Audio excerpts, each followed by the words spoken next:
irmão, minha irmã, tudo bem? Estamos na aula 5 do módulo 4, no capítulo 2, Ciência da Interpretação, parte 2.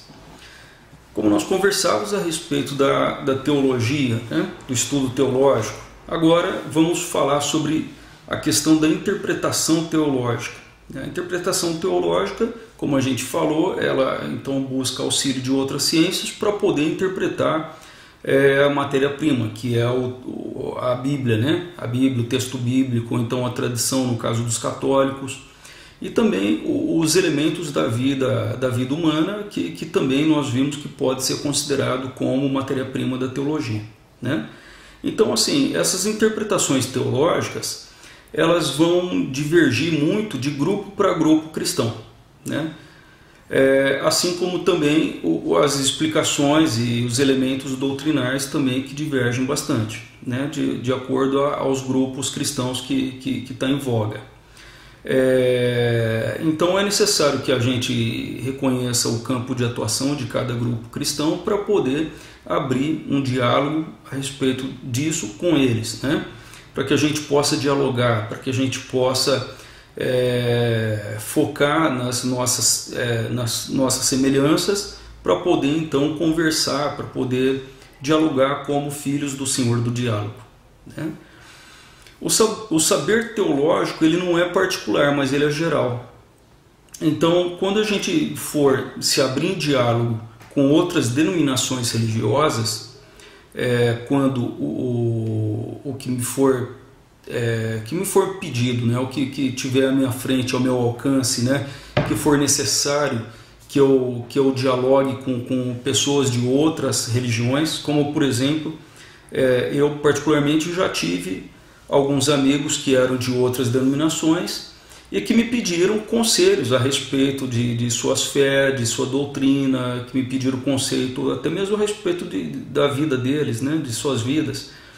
Então, assim, eu, como uma postura de um teólogo, eu tenho de olhar para as nossas semelhanças, respeitar as nossas divergências, Então, a pesquisa também teológica, ela precisa dessa cautela também, que a gente estava falando no vídeo passado.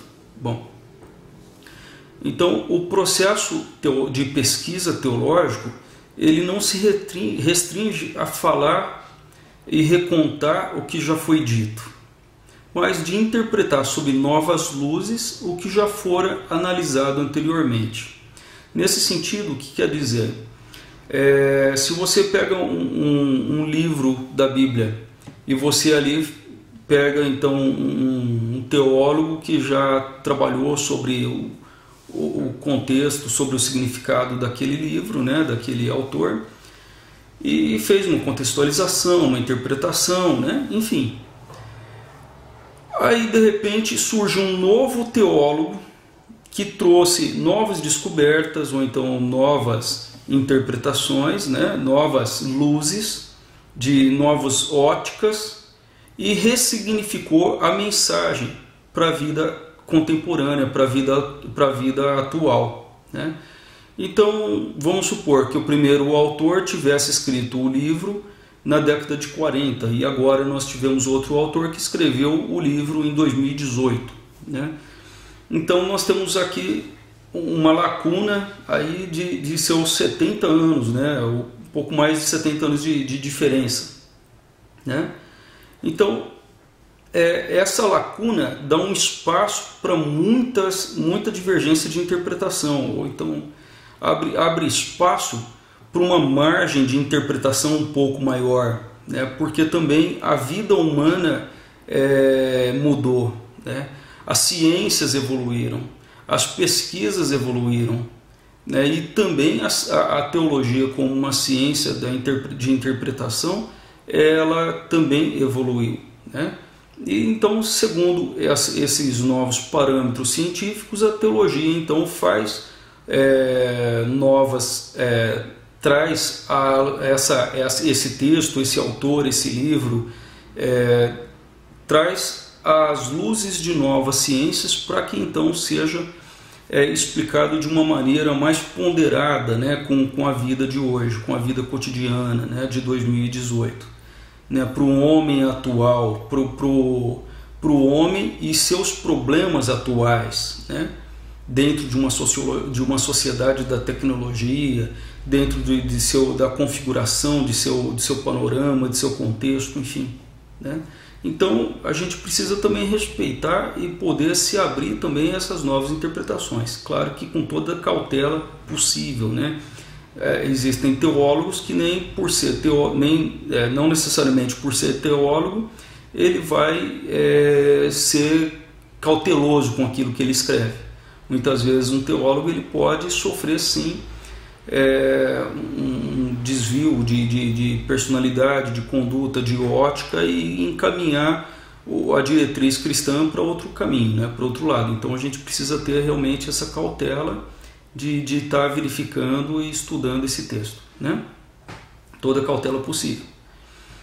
Agora, o teólogo que já é conhecido, renomado na comunidade científica, então na comunidade acadêmica, então aí já é outra história, né?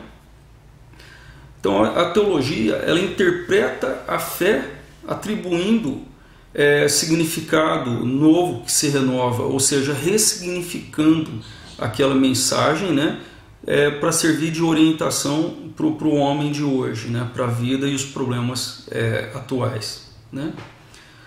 Agora, para finalizar, eu faço duas observações a respeito da revelação. Do ponto de vista constitutivo, a revelação divina se encerra em Jesus Cristo, tá? Do ponto de vista constitutivo da teologia, a revelação se encerra em Jesus, porque Jesus Cristo, sendo o Filho de Deus, né, ele trouxe a conhecer tudo que nós sabemos a respeito de Deus, né? Então se encerra em Jesus a revelação divina. Agora, do ponto de vista puramente interpretativo, a revelação continua em aberto, por dois motivos. Primeiro, pelo fato de que o Espírito Santo caminha conosco e nos conduz à verdade, e um segundo ponto, porque a cada movimento da percepção humana, como a gente falava anteriormente, né, dentro do nosso mesmo capítulo 2, a palavra de Deus, a cada movimento da percepção humana, a palavra de Deus diz algo significativo, né? A cada movimento da percepção humana, ou seja, de 1940 para 2018, nós temos aí um espaço de quase 80 anos. Então, dentro desse espaço, os problemas são outros, a evolução humana é outra, a evolução das ciências também é outra, especialmente a ciência humana, né?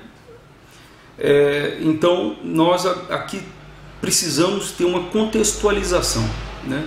Também no hoje, não só contextualizar com o passado, mas contextualizar o hoje, para que a gente possa então trazer essa revelação de modo significativo para o homem hoje, né?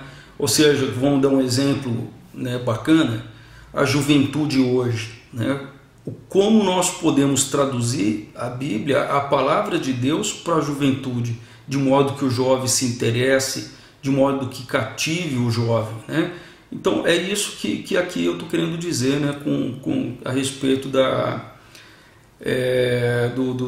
do aspecto, né, interpretativo, que então a revelação ela está em aberto, né? Porque a cada movimento da formação humana, da constituição humana, a palavra de Deus se revela de uma maneira atualizada, significativa, né?